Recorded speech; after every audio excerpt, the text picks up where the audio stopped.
नमस्कार, मैं रविश कुमार। 1 जुलाई से भारत में 3 नए कानून लागू होने जा रहे हैं। भारतीय न्याय संहिता, भारतीय साक्ष्य अधिनियम और भारतीय नागरिक सुरक्षा संहिता। पश्चिम बंगाल की मुख्यमंत्री ममता बनर्जी, तमिलनाडु के मुख्यमंत्री एम.के. स्टालिन ने गृह मंत्री अमित शाह को पत्र लिखा है कि इस कानून को 1 जुलाई से लागू ना करें, इन्हें टाल दिया जाए। कर्नाटक ने भी कई बिंदुओं को लेकर ऐतराज जताया है। इन राज्यों का कहना है कि बिना पर्याप्त विचार विमर्श के जल्दबाजी में तीनों कानून पास किए गए और लागू किए जा रहे हैं।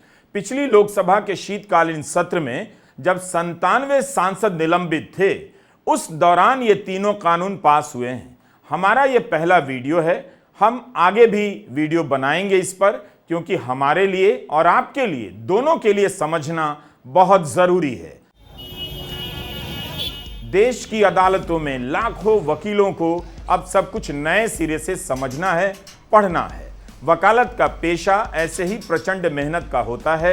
एक वकील किन परिस्थितियों में मेहनत कर अपनी साख बनाता है, आपको इस वीडियो से समझ आ रहा होगा। अब उसके जीवन में एक नई चुनौती आ रही है। पूरा कानून ही बदल जाएगा। जिन धाराओं को, जिन नंबरों से वकील पहचानते थे, अब सब बदल चुके हैं।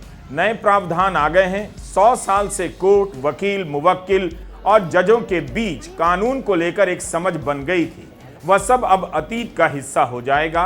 1 जुलाई से सभी को, समाज से लेकर अदालत तक को जीरो से शुरू करना होगा। यह कुछ ऐसा ही है कि आप जिन्हें जमाने से दादाजी कहा करते थे, अचानक आपसे कहा जाता है कि आप इन्हें दादाजी ना कहें, आपको परिवार का वरिष्ठ संहिता कहना पड़ेगा। तो आपको कैसा लगेगा? लगेगा कि आप किसी अजनबी के घर में आ गए हैं। यही कानून के साथ होने जा रहा है। कई धाराओं के नाम बदले गए हैं। यह क्यों किया गया, राम जाने। धाराओं के नाम हिंदी में रखे गए हैं तो गैर हिंदी प्रदेशों में अलग ही तरह की दिक्कतें आ सकती हैं। जनरल जो धाराएं थी, जो अमूमन जो रटी रहती थी, वो रूटीन में आने में थोड़ा समय लगेगा, क्योंकि अभी तक नई किताबों का सरकार के द्वारा कोई पब्लिकेशन नहीं कराया गया है। नए वकीलों के पास तो बिल्कुल नहीं है, और पुराने वकीलों को भी समस्या आने वाली है, क्योंकि वो तो हमसे ज़्यादा उम्र दराज हैं, तो उन्हें तो बिल्कुल कंठस्थ हैं सारी धाराएं, और ये जो लगातार रूटीन में रहती हैं। और मैं समझता हूँ कि केवल वकीलों के लिए नहीं, माननीय न्याय अधिकारीगण और जो पुलिस अधिकारीगण हैं और जो विवेचक हैं, उनके लिए भी अच्छी खासी समस्या इसमें क्रिएट होने वाली है। और इसके समाधान के लिए आवश्यक यह है कि वृहद स्तर पे माननीय उच्च न्यायालय या सर्वोच्च न्यायालय के द्वारा इस पर एक लीगल एड प्रोग्राम चलाया जाए। उसमें वकीलों को भी शामिल किया जाए, उसमें पुलिसकर्मियों को भी शामिल किया जाए, उसमें न्यायिक अधिकारी गणों को भी शामिल किया जाए, जिससे कि आम जनमानस तक इस कानून को पहुँचने में आसानी हो सके। बार काउंसिल ऑफ इंडिया ने क्यों पत्र लिखकर तमाम बार एसोसिएशन और स्टेट बार काउंसिल से अनुरोध किया है कि वे इन कानूनों के विरोध से दूर रहें? वकील भी तो प्रभावित होंगे, तो उन्हें विरोध क्यों नहीं करना चाहिए? विरोध करने से क्यों रोका जा रहा है? इस वक्त लाखों लोगों को ट्रेनिंग दी जा रही है। कहीं सरकार जल्दी में तो नहीं है? क्या उसे और वक्त नहीं देना चाहिए था? आज के ही इंडियन एक्सप्रेस में किरण पराशर और अरुण जनार्दन की खबर है कि कर्नाटक ने इस बात को लेकर ऐतराज जताया है कि तीनों कानून के नाम हिंदी में रखे गए हैं। कर्नाटक ने संविधान के अनुच्छेद 348 का हवाला दिया है कि संसद में जो विधेयक कानून के लिए प्रस्तुत होगा वो अंग्रेजी में भी होना चाहिए। राजभाषा अधिनियम 1963 में लिखा है कि जिन राज्यों में हिंदी को राजभाषा के रूप में स्वीकार नहीं किया गया है, उनसे अंग्रेजी में ही संवाद होगा। इसलिए इन विधेयकों को अंग्रेजी में पेश करना अनिवार्य है और उनका हिंदी में अनुवाद होगा। हमारे लिए भी सब कुछ नया है। मुमकिन है कुछ कमियां रह जाएं, लेकिन इस मुश्किल विषय का सामना तो करना पड़ेगा। हमने मूल रूप से सुप्रीम कोर्ट की वकील इंदिरा जयसिंह के लेख और इंटरव्यू को ही फॉलो किया है। कोशिश है इस पर हिंदी में बात हो, कुछ आप भी जोड़ें और कुछ आप भी पूछें। आज हमारा फोकस सिर्फ एक सवाल पर है कि क्या भारतीय न्याय संहिता पुलिस स्टेट की अवधारणा को और मजबूत करती है, और क्या आप पहले से ताकतवर पुलिस स्टेट के लिए तैयार हैं? क्या आप इस वक्त पुलिस से इतना खुश हो गए हैं कि उसे और ज्यादा अधिकार देना चाहते हैं? दिया जाना चाहिए, लेकिन क्या ऐसे अधिकार दिए जाने चाहिए कि पुलिस ही आप पर हावी हो जाए? एक बार ठीक से सोच लीजिएगा। भारतीय दंड संहिता अंग्रेजी में आईपीसी के तहत पुलिस आपको गिरफ्तारी के बाद 15 दिनों के लिए ही हिरासत में रख सकती थी। नियम था कि गिरफ्तारी के 15 दिन के बाद जुडिशियल रिमांड में भेजना अनिवार्य था। पुलिस रिमांड गिरफ्तारी के बाद अधिकतम 15 दिन तक मिल सकती थी। अब 15 दिन की रिमांड को टुकड़ों टुकड़ों में 60 से 90 दिनों तक कभी भी लिया जा सकता है, यानी 3 महीने तक आप पुलिस के कब्जे में रहेंगे। अगर 15 दिन पूरे होने से एक दिन पहले भी बेल मिल गई तो वह रद्द हो सकती है, ऐसा पीआरएस ने अपनी वेबसाइट पर लिखा है। अगर ऐसा हुआ तो सीधा सीधा आपके बेल के अधिकार पर हमला होगा। इस प्रावधान का सरल मतलब तो यही लगता है कि हिरासत 90 दिनों की हो जाएगी। पीआरएस की वेबसाइट पर लिखा है कि बेल होगी तो पुलिस दोबारा रिमांड मांगकर बेल कैंसिल कर देगी। एक दलील दी जाएगी कि 15 दिनों में पुलिस के लिए जांच करना और सबूत जुटाना संभव नहीं होता है, तो उसे 90 दिन चाहिए। लेकिन 15 दिनों में जांच नहीं हो पाती है, इसका समाधान केवल 90 दिनों की हिरासत की अवधि बढ़ाने से नहीं होगा। अधिक पुलिस अधिकारी, सिपाही और जांच अधिकारी की नियुक्ति से ही इसमें सुधार आ सकता है। एक एक जांच अधिकारी कई कई केस की जांच कर रहा होता है। थाने में जांच अधिकारी के पास क्या सुविधा है, संसाधन है और उसकी टीम कैसी है, जरा पता कर लीजिए। कायदे से सरकार को पहले इसे ठीक करना चाहिए था, फिर उसके हिसाब से कानून में बदलाव लाना चाहिए था। अब होगा यह कि पुलिस जांच के नाम पर आपको पकड़कर सीधे 90 दिनों के लिए जेल में डाल सकती है। एक बार आप हिरासत में होने वाली मौतों और पुलिस की यातनाओं की खबरें जरा अखबारों से सर्च कर पढ़ लीजिएगा। यह भी कि इस देश में जब संपादक को अवैध रूप से गिरफ्तार किया जा सकता है तो आप नागरिकों की क्या हैसियत है। भारत में 2020 से 2022 तक पुलिस की हिरासत में 4400 लोगों से अधिक की मौत हो चुकी है। यूपी में 900 से अधिक कैदी पुलिस की हिरासत में मारे गए हैं। इतना बड़ा बदलाव हो रहा है तो जाहिर है कुछ प्रावधान अच्छे भी होंगे, नए भी होंगे।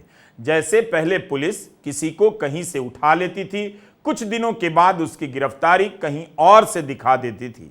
अब गिरफ्तारी की वीडियो रिकॉर्डिंग करनी होगी, तो क्या यह रुक जाएगा? अब नहीं होगा। जहां से पुलिस गिरफ्तार करेगी वहीं का वीडियो बना देगी। आपको बार बार यह पूछना है कि भीमा कोरेगांव केस में जिस तरह से सबूत, इलेक्ट्रॉनिक सबूत कंप्यूटर में प्लांट करने की खबरें आई, आरोप लगे, 5-5 साल तक लोगों को जेल में रखा गया। बाकी ऐसे कई और केस हैं, जैसे हाथरस बलात्कार के समय सिद्दीक कप्पन के साथ क्या हुआ। क्या अब ऐसा नहीं होगा? इस कानून के बाद नागरिकों के अधिकार इतने सुरक्षित हो गए हैं? क्या ये तीनों कानून पुलिसिया जुल्म को रोकने में मदद करेंगे? पुलिस रिमांड के समय वकील मौजूद होता है। 90 दिनों तक रिमांड के दौरान वकील होगा या रखना पड़ा तो उसका खर्चा आप सोच सकते हैं। यह खर्चा किसकी जेब पर भारी पड़ने वाला है? 2013 में सुप्रीम कोर्ट ने ललिता कुमार बनाम यूपी सरकार के मामले में फैसला दिया कि जैसे ही कॉग्निजेबल ऑफेंस यानी संज्ञेय अपराध का पता चलता है, एफआईआर दर्ज होनी चाहिए। कुछ ही मामले में अपवाद के तौर पर एफआईआर से पहले प्राथमिक जांच की छूट दी गई। भारतीय न्याय संहिता में ऐसे संज्ञेय अपराध जिसमें 3 से लेकर 7 साल की सजा का प्रावधान है, उनके मामलों में एफआईआर से पहले अब प्राथमिक जांच होगी। यह तो सुप्रीम कोर्ट के आदेश के ही खिलाफ है। पुलिस आपको 90 दिनों तक रिमांड पर लेकर जेल में रख सकती है, लेकिन आप जब एफआईआर कराने जाएंगे, गोली लगी होगी, सर फटा होगा मान लीजिए, तो 15 दिनों तक एसएचओ साहब प्राथमिक जांच करेंगे। कर्नाटका ने भी इस प्रावधान को लेकर आपत्ति जताई है। इस बात को बार बार समझने की जरूरत है। पहले अगर पुलिस ज्यादती करती थी तो आप मजिस्ट्रेट के पास जा सकते थे, राहत की उम्मीद कर सकते थे। अब तो मजिस्ट्रेट के पास भी कुछ करने के लिए शायद नहीं बचेगा। अब आप बताइए, प्राथमिक जांच के लिए पुलिस के पास कितना समय होगा?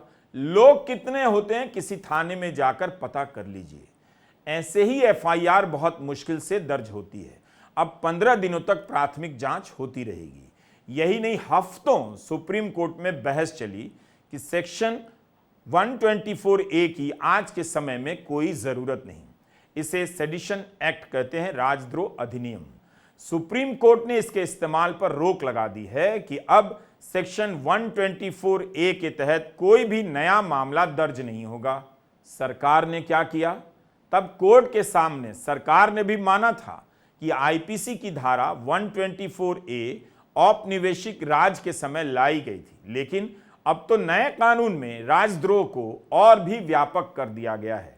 इस बार इसका नंबर भी बदल दिया गया है। सुप्रीम कोर्ट की वकील इंदिरा जयसिंह कहती हैं कि पुरानी धारा में तो संप्रभुता और एकता, अखंडता का जिक्र तक नहीं था, लेकिन भारतीय न्याय संहिता की धारा 150 में इसका जिक्र कर दिया गया है। इससे होगा यह कि बात बात में लोगों पर राजद्रोह लगाया जाता रहेगा, बल्कि टाइटल ही इसका इस तरह से है। टाइटल है भारत की संप्रभुता, एकता और अखंडता को खतरे में डालने वाला कार्य।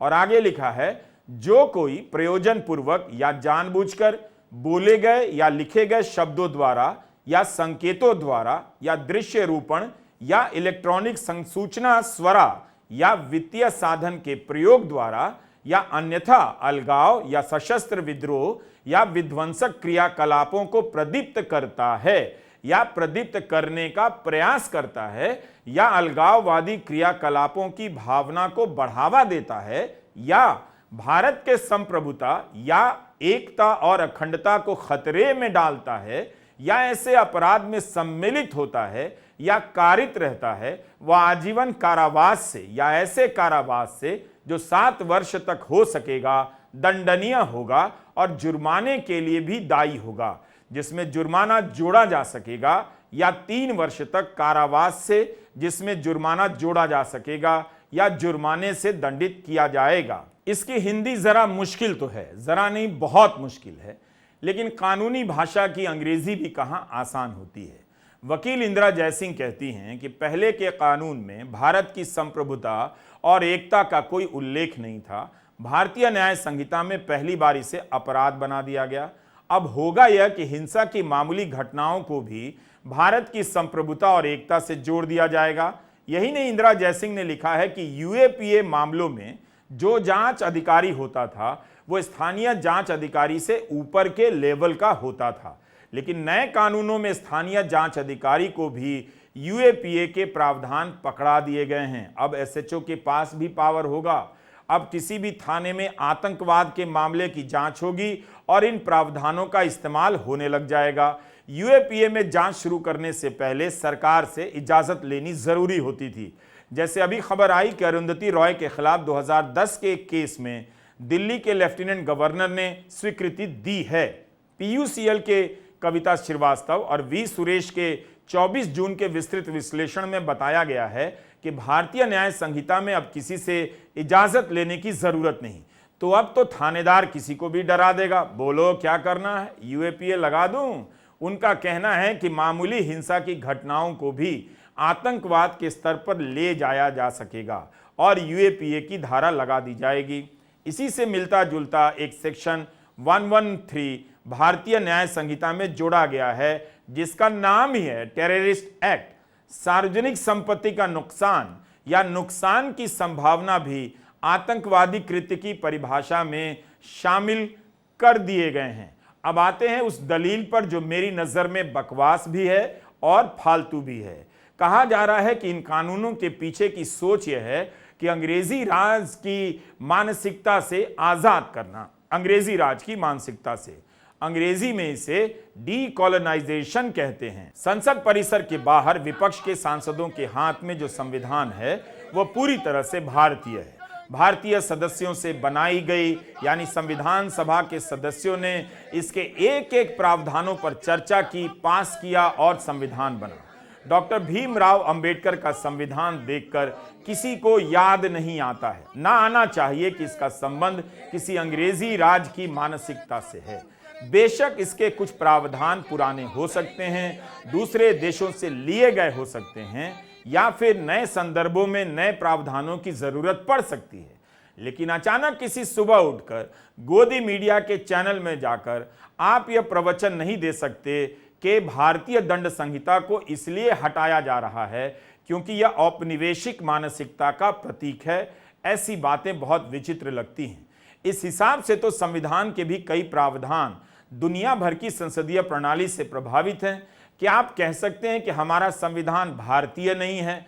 डॉक्टर भीमराव अंबेडकर ने औपनिवेशिक कानूनों के बड़े हिस्से के संविधान में इस्तेमाल के आरोप पर 4 दिसंबर 1948 को संविधान सभा में कहा था, संविधान के मसौदे पर लगाए गए इस आरोप के जवाब में कि हमने भारत शासन अधिनियम 1935 का अच्छा खासा हिस्सा इसमें शामिल कर लिया है, मैं जरा भी सफाई नहीं देना चाहूंगा।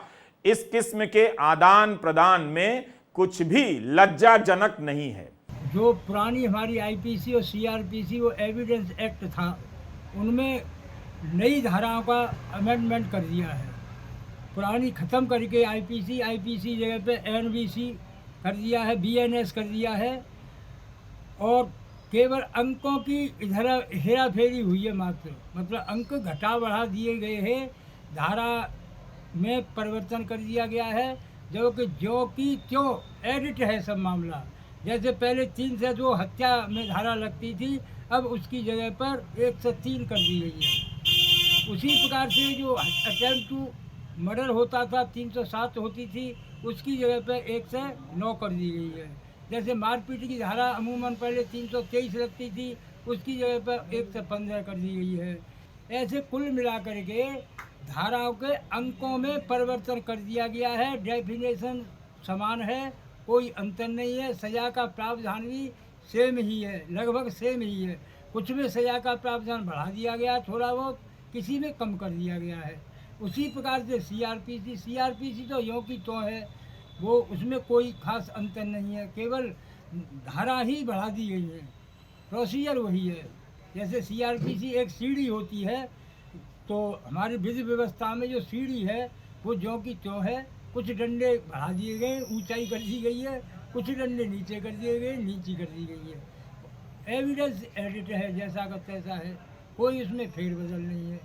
मेरी राय में तो इसके होने से प्रशासनिक अधिकारियों को, हमारे न्यायिक अधिकारियों को और पुलिस प्रशासन को काफ़ी दिक्कतों का सामना करना पड़ेगा, क्योंकि इन्हें तीनों एक्टों को पढ़ने के लिए टाइम चाहिए, समझने के लिए टाइम चाहिए, और काफ़ी मेहनत करनी पड़ेगी। इससे मैं ज़्यादा संतुष्ट नहीं हूँ जैसे ये हेरा फेरी हुई है।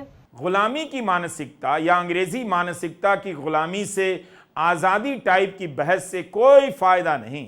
अगर आपके अधिकार कम होते हैं, पुलिस को ज़्यादा पावर मिल रहे हैं, तो इसका मतलब है अंग्रेजी राज की तरह ही स्टेट को मजबूत किया जा रहा है, भले ही यह काम अंग्रेजी में हो या हमारी हिंदी में। याद रखिएगा, हिंदी बोल देने से ही राज्य व्यवस्था मानवीय और भारतीय नहीं हो जाती है। हिंदी बोलकर भी शासन उतना ही क्रूर और विभत्स, हिंसक और झूठा हो सकता है जितना वह किसी अन्य भाषाओं में। इसलिए नागरिक अधिकारों की बात कीजिए, उसकी चिंता कीजिए। आज आपके घरों में जो बच्चा अंग्रेजी बोलता है वो कहीं से भी औपनिवेशिक नहीं है। क्या उसे आप अंग्रेजों की अंग्रेजी बोलकर खारिज कर सकते हैं? तो फिर हर अंग्रेजी बोलने वाले को गुलाम घोषित कर दीजिए। आप माता पिता के रूप में केवल अंग्रेजी सिखाने के लिए कभी हिसाब जोड़िएगा कि बच्चे पर प्राइमरी से लेकर कॉलेज तक में लाखों रुपए आप खर्च करते हैं। किस किस चीज को विदेशी प्रभाव से आप मुक्त करेंगे? कायदे से तो आपको विदेश भी नहीं जाना चाहिए। जो विदेश में बस गए उन सबको पकड़ के ले आना चाहिए ताकि उन्हें आजाद भारत में बसाया जा सके। वो बाहर जाकर गुलाम हो गए हैं। इस तरह की बातें फालतू हैं। आपकी सोच 1000 तरीके से कॉलोनाइज की जाती है। यह प्रक्रिया चलती रहती है। सीरियल से लेकर गानों तक से भी आपका जीवन, आपका खान पान, सब कुछ कॉलोनाइज होता रहता है। यह एक प्रक्रिया है जिसके प्रति लोग सजग होते हैं और अपने हिसाब से रास्ता तय कर लेते हैं। सुप्रीम कोर्ट के वरिष्ठ वकील कपिल सिब्बल का भी मानना है कि इन तीनों कानूनों में भारतीयता जैसी कोई चीज नहीं। वरिष्ठ वकील और पूर्व अतिरिक्त सॉलिसिटर जनरल इंदिरा जयसिंह काफी सक्रियता से इन पहलुओं को उठा रही हैं। इंडियन एक्सप्रेस में पूर्व वकील इंदिरा जयसिंह लिखती हैं कि at the heart of every criminal law is the need for its compliance with criminal procedure. मतलब यह हुआ कि कानून बना तो रहे हैं, उसे लागू कैसे किया जाएगा, उसकी प्रक्रिया क्या होगी, सब कुछ इस पर निर्भर करता है। तो इस पर ठीक से विचार विमर्श आप कीजिए। इंदिरा जयसिंह कहना चाहती हैं कि आपराधिक कानूनों में नागरिकों को जीवन और स्वतंत्रता से वंचित करने की शक्ति होती है। ये बेहद जरूरी बात है, ध्यान से समझिए, गंभीरता से लीजिए। इंदिरा जयसिंह कहती हैं कि किसी व्यक्ति को जीवन और स्वतंत्रता से आप वंचित नहीं कर सकते, यानी जेल में नहीं डाल सकते, फांसी पर नहीं लटका सकते। आर्टिकल 21 भी कहता है कि ऐसा आप यूं ही नहीं कर सकते, इसके लिए कानून ने जो प्रक्रियाएं तय की हैं उनका पालन करना होगा। भारतीय दंड संहिता और क्रिमिनल प्रोसीजर कोड CRPC के जरिए इसकी पूरी व्यवस्था बना दी गई है ताकि आप सुरक्षित महसूस करें। लेकिन 1 जुलाई से यह सब अतीत होने जा रहा है। बहुत ध्यान से इसे समझने की जरूरत है। जो मैंने नहीं बताया उसके बारे में भी पता कीजिए। जो मुझसे बताने में कमी रह गई मुझे भी बताइए ताकि अगले वीडियो में मैं इसे ठीक कर सकूं। नमस्कार, मैं रवीश कुमार।